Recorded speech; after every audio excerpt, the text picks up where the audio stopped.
Hello everybody. So today we'll be starting with our part 4 of the chapter India's external relations, or you can say India's foreign policy. In part 4 we'll be discussing about India and United States relation, that is US relations with India from the time of independence till now. Okay, so without wasting our time, let us proceed with the topic. Well, so we'll begin with this topic with Indo-US relations during Cold War.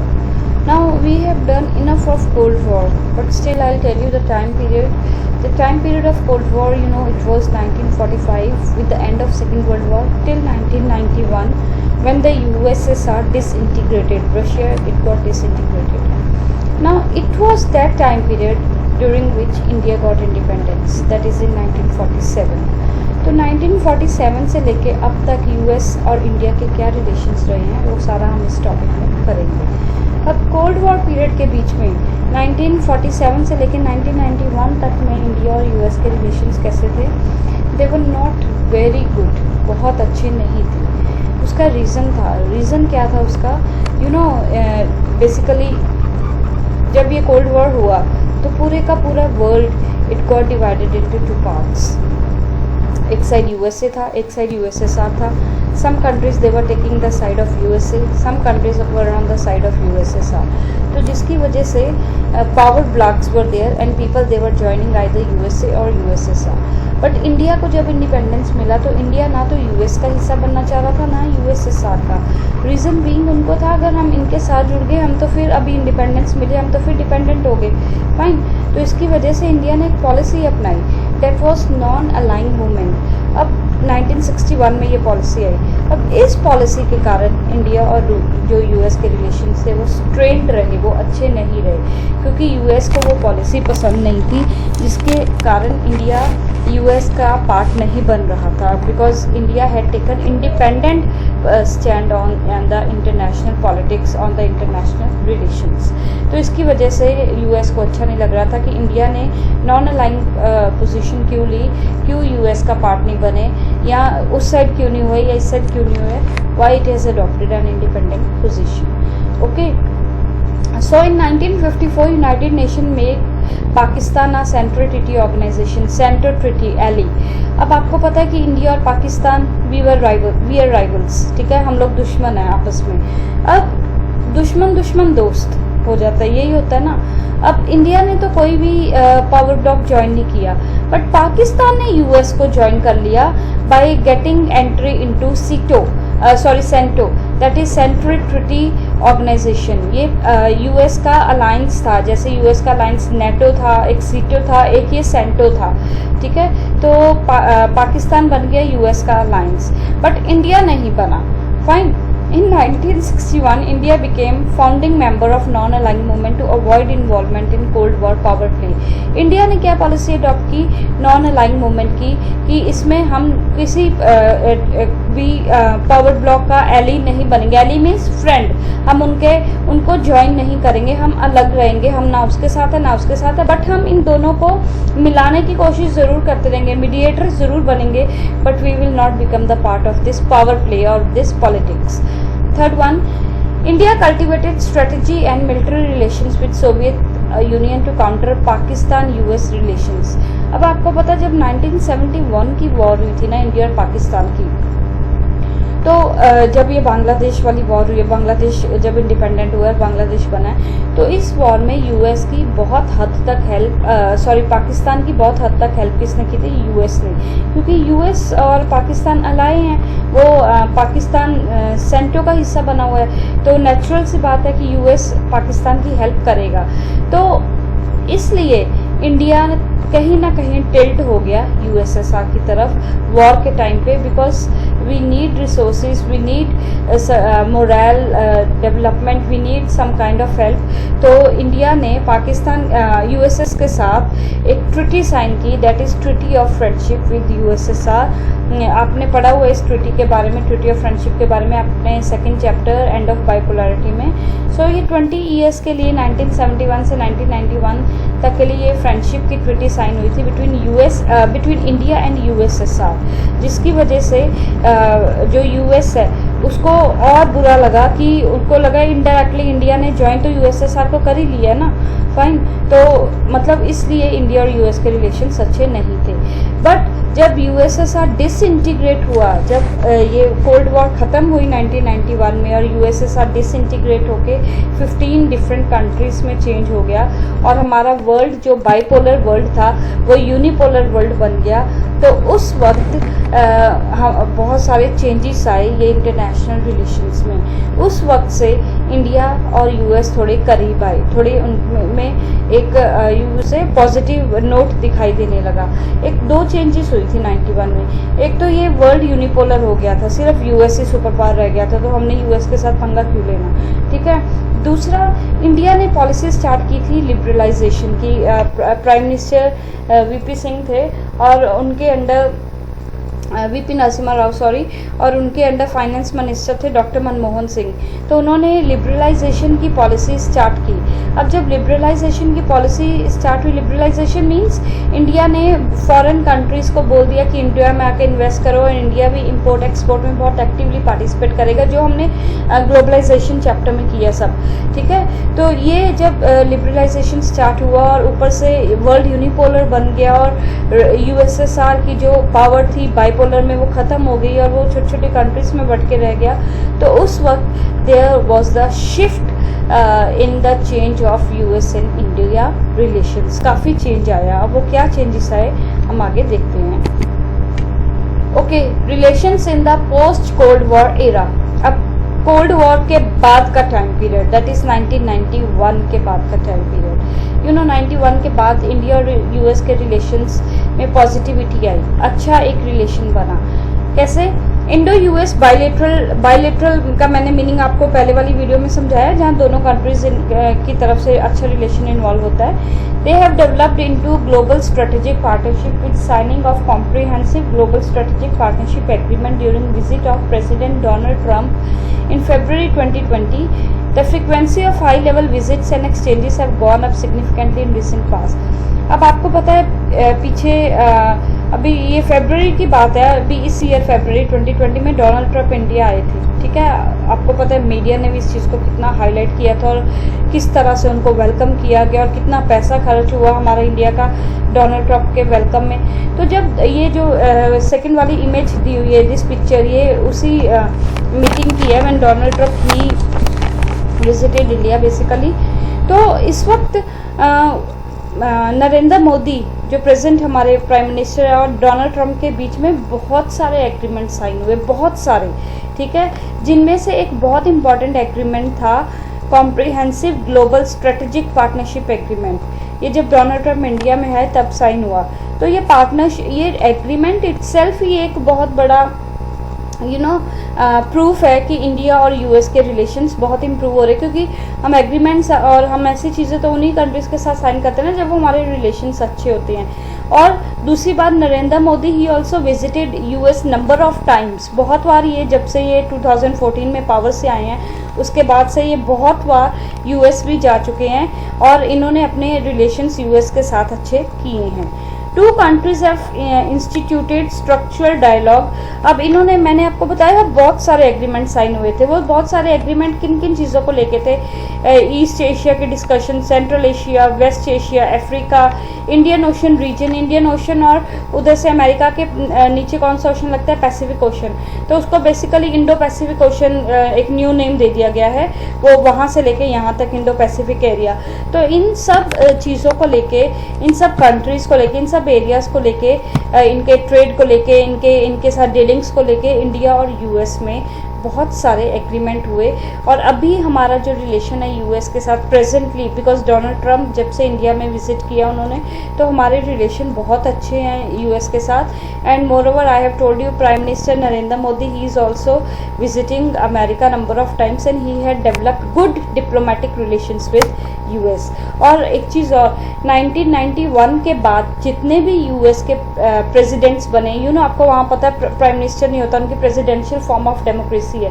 तो जितने भी वहाँ पे presidents बने हैं, every president has visited India. Her president India आया ही आया है। और दूसरी बात, हमारे रिलेशंस ऐसे हैं कि जो हमारे फेस्टिवल्स है, specially this Diwali is there, ये चाहे बराक ओबामा प्रेसिडेंट थे उन्होंने भी सेलिब्रेट की वाइट हाउस में, चाहे डोनाल्ड ट्रंप एज प्रेसिडेंट है उन्होंने भी ये फेस्टिवल सेलिब्रेट किया। तो Indian festival being celebrated by US president, it is a big thing, बहुत बड़ी बात है जो रिलेशंस को शो करता है, बिकॉज दे लाइक इंडिया और इंडिया ऑल्सो लाइक यूएस, जिसकी वजह से एक हमारे अच्छे क्लोज रिलेशंस बन रहे हैं। देन नेक्स्ट, इंडिया और यूएस के रिलेशंस में जो एक बहुत अच्छा मोड़ आया वो तब आया जब इंडिया और यूएस ने civil nuclear cooperation agreement sign किया अक्टूबर 2008 में, और ये रिगार्डिंग न्यूक्लियर वेपन्स एंड उन सब चीज़ों को लेके एग्रीमेंट था जो इंडिया और यूएस ने इकट्ठा साइन किया। और दूसरी बात, you remember when I explain you regarding India China relation, Indo China relation, उसमें मैंने एनएसजी के बारे में बताया था, that is nuclear suppliers group. अब एनएसजी का जो यू कैन से मेंबर वही कंट्रीज बन सकती हैं जिन्होंने एनपीटी साइन की है, नॉन प्रोलिफरेशन ट्रीटी 1967 में जो बनी थी वो साइन की है।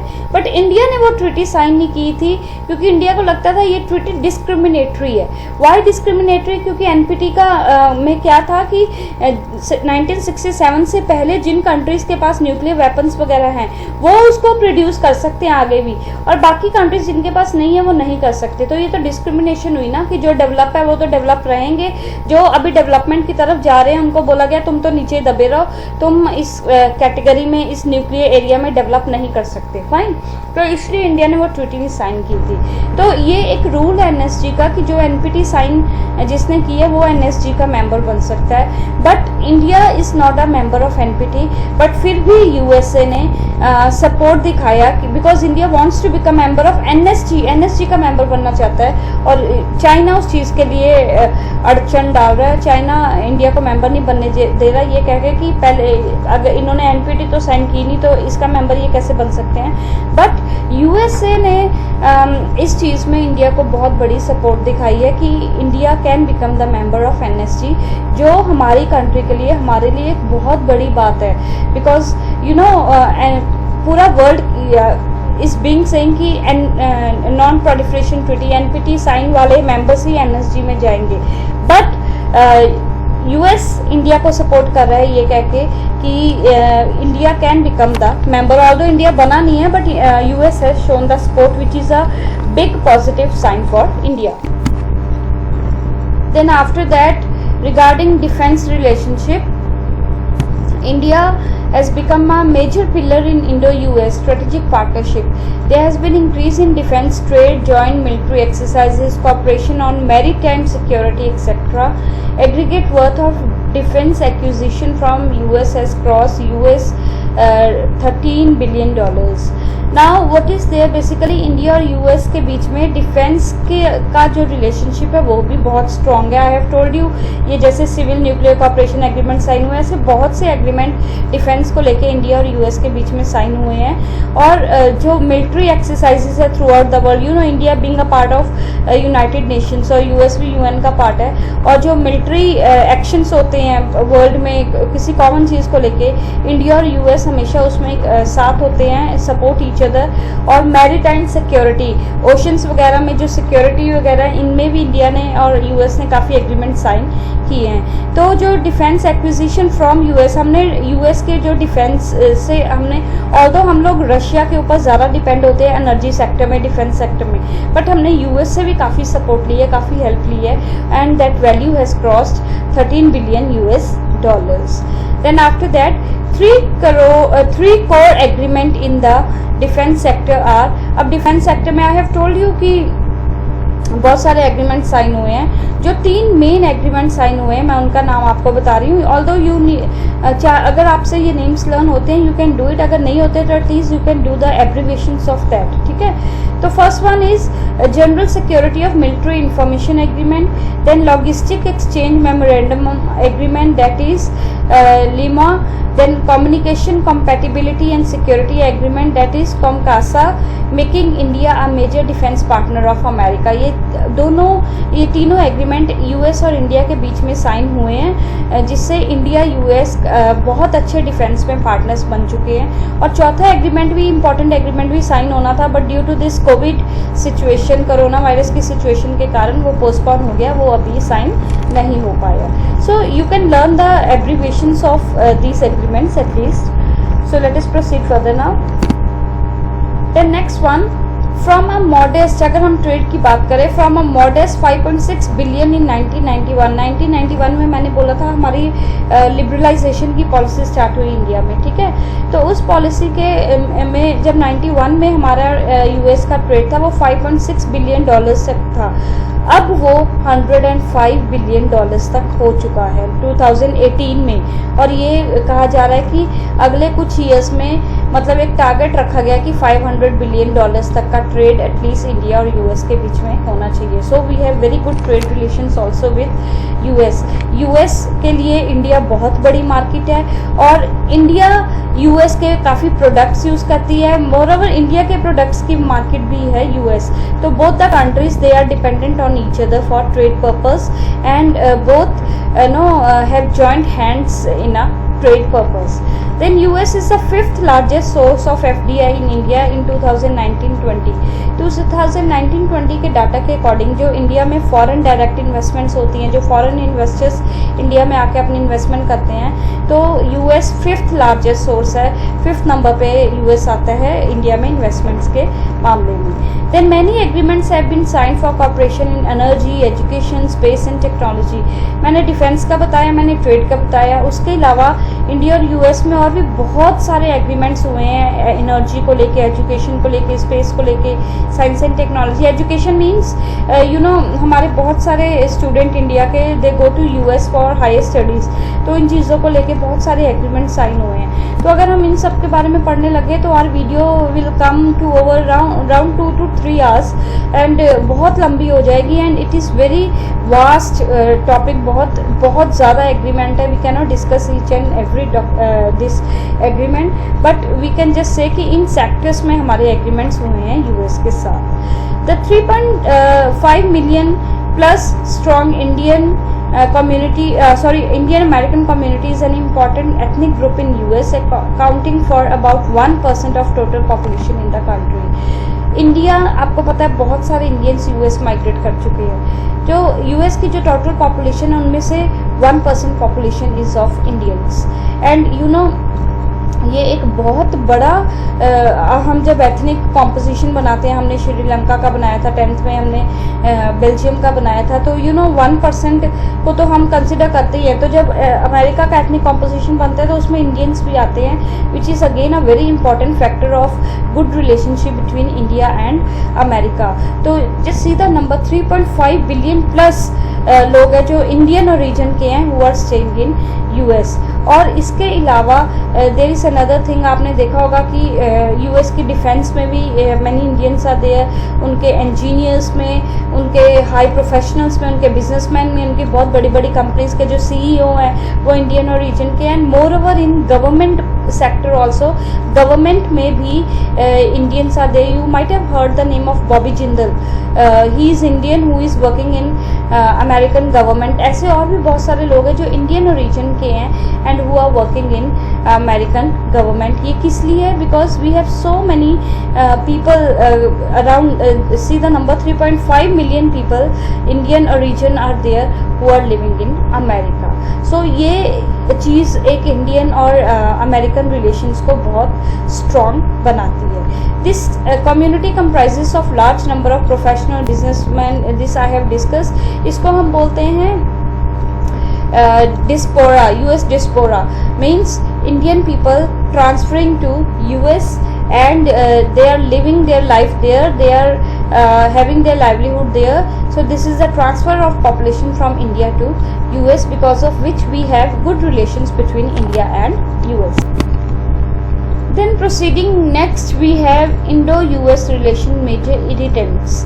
अभी तक तो हमने किया कि कैसे इंडिया और यूएस के रिलेशन 1991 के बाद चेंज हुए, ठीक है, कैसे अच्छे रिलेशंस बने इंडिया और यूएस के बीच में। अब हम करेंगे इंडिया और यूएस के रिलेशंस में प्रॉब्लम्स क्या हैं, मेजर इरिटेंट्स क्या हैं। आपको पता है कोई भी दो कंट्रीज़ ऐसा नहीं होता है कि उनमें सब कुछ अच्छा ही अच्छा होता है, उनमें कहीं ना कहीं कोई ना कोई दिक्कत होती है, प्रॉब्लम्स होती हैं। सो इंडिया और यूएस रिलेशंस में पहले कोल्ड वॉर पीरियड में तो आपको पता है प्रॉब्लम्स थी, बिकॉज हमने यूएस ब्लॉक या सेंटो ने ज्वाइन नहीं किया, वो मेजर प्रॉब्लम थी, हम यूएस का अलाई नहीं बने, ठीक है। बट जब यूनिपोलर वर्ल्ड हो गया बहुत सारे अच्छे चेंजेस आए इंडिया और यूएस के रिलेशंस में, बट फिर भी कुछ चीज़ें हैं जो इंडिया और यूएस रिलेशंस में खटकती हैं, जो कहीं ना कहीं इसके बीच में एक गैप ले आती हैं। So let us discuss those. First one is CAATSA. अब ये काटसा क्या है? This is counter America's adversaries through sanction act. Now this is the full form of CAATSA, to counter Russia, Iran, North Korea. Any trade with these countries would invite sanctions from US. अब US ने एक agreement act बनाया काटसा, ठीक है। काटसा का meaning क्या है कि यूएस ने ये बोला जो भी कंट्री रशिया, ईरान और नॉर्थ कोरिया के साथ डीलिंग्स करेगी, ट्रेडिंग करेगी, हम उसके साथ सैंक्शंस लगा देंगे, हम उसके साथ ट्रेडिंग नहीं करेंगे। ये एक बहुत बड़ा रीज़न है इंडिया और यूएस के रिलेशंस के बीच में जो दीवार बनता है, जो ख़राब करता है। क्योंकि चाहे काटसा लग गया, आपको पता है यूएस से पहले हमारी बहुत अच्छी फ्रेंडशिप किससे थी? रशिया से। हम बहुत ज़्यादा एनर्जी सेक्टर, डिफेंस वगैरह को लेके हमारी जो आपको पता है जब 1971 का वॉर भी हुआ तब भी रशिया आगे आया हेल्प करने के लिए। और जब बहुत अंडर डेवलपमेंट थी इंडिया में एनर्जी सेक्टर में, न्यूक्लियर सेक्टर में, रशिया ने इंडिया की बहुत हेल्प की है। तो हमारे रशिया के साथ ऑलरेडी बहुत अच्छे रिलेशंस है, तो वो हम रिलेशंस क्यों ख़राब करें, ठीक है। तो चाहे काटसा लग गया, हम रशिया के साथ अपने जो एक अच्छे रिलेशंस थे वी कंटिन्यूड। और अभी भी हम, आपको पता है डिफेंस में यूएस से ज़्यादा we are more dependent on Russia today also. So we are not going to make those relations sort because of this CAATSA. तो वो हमारे रिलेशंस अच्छे हैं ही रशिया के साथ, वी विल कंटिन्यू चाहे काटसा लग गया। दूसरा, ईरान के साथ रिलेशन। अब आपको पता है ईरान मेजर ऑयल एक्सपोर्टर है। हम लोग जो हमारे जो ऑयल रिसोर्सेज है इंडिया में वो ज़्यादा कहाँ से आते हैं? ईरान से। और दूसरी बात, चलो अगर हम ऑयल को भी छोड़े, बहुत बड़ा एक प्रोजेक्ट प्रेजेंटली चल रहा है इंडिया का ईरान में, that is regarding I think बंदरगाह पोर्ट इज़ देयर, फाइन। तो वहाँ पे पोर्ट बन रहा है ईरान में कनेक्टिंग टू इंडिया, जो बहुत बड़ा प्रोजेक्ट है। तो अभी ईरान को तो हमने थोड़ा सा साइड पे रख दिया है, we are not much involve, बहुत ज़्यादा, ये नहीं कि बिल्कुल ख़त्म कर दिया, बहुत ज़्यादा इन्वॉल्व नहीं है। और नॉर्थ कोरिया के साथ तो चलो बहुत ज़्यादा रिलेशंस हमारे थे ही नहीं, मीन्स बुरे भी नहीं थे, बहुत अच्छे भी नहीं थे, बहुत ज़्यादा ट्रेड वगैरह नहीं है, तो that doesn't matter. But Russia के साथ वी हैव गुड रिलेशंस और वो हम ख़राब नहीं करेंगे चाहे काटसा लग गया। ये एक बहुत बड़ा फैक्टर है, बहुत बड़ा रीज़न है इंडिया और यूएस के रिलेशंस में आता है। जो सेकेंड है trade deficit, US calls India king of tariff. अब आपको पता है जब यूएस ने क्या किया, यूएस ने जो इंडिया से चीज़ें एक्सपोर्ट होके जा रही थी यूएस में, उन्होंने इंपोर्ट ड्यूटी लगा दी, उसके ऊपर ड्यूटी लगा दी, तो हमारे लिए वो चीज़ें महंगी हो गई, हमें उतना ही टैक्स पे करना पड़ा यूएस में। तो जो यूएस से चीज़ें इंडिया में आ रही थी उनके ऊपर, मैक्सिमम चीज़ों के ऊपर इंडिया ने भी टैरिफ लगा दिया, ज़्यादा टैरिफ लगा दिया, जिसकी वजह से यूएस ने इंडिया को, यूएस में बेसिकली किसने, डोनाल्ड ट्रंप ने ये स्टेटमेंट दिया कि India is the king of tariff, कि बहुत ज़्यादा टैरिफ्स लगाए इन टैक्सेस वगैरह को लेके इंडिया और यूएस के बीच में थोड़ा सी खटास है, ठीक है। Then third one, trade dispute. Again trade को लेके, this is related to trade things only regarding import and export, क्योंकि इंडिया और यूएस आपको पता है दोनों वर्ल्ड ट्रेड ऑर्गेनाइजेशन के मेंबर है, WTO के ऑर्गेनाइजेशन के मेंबर है। यूएस भी कहता है कि हम प्रोटेक्शनिस्ट पॉलिसी फॉलो कर रहे हैं। प्रोटेक्शनिस्ट पॉलिसी मींस अपनी होम इंडस्ट्रीज को प्रोटेक्ट करने के लिए अगर हमें इंपोर्ट ख़त्म भी करना पड़ेगा, बाकी कंट्रीज के लिए वो एक्सपोर्ट है, यूएस के लिए वो इंपोर्ट है, ख़त्म भी करना पड़ेगा, हम करेंगे। सेम थिंग इंडिया भी कहते हैं कि हमें भी अपनी डोमेस्टिक इंडस्ट्रीज़ को प्रोटेक्ट करना है, सेव करना है, ताकि हमारी डोमेस्टिक इंडस्ट्रीज़ ग्रो हो सके।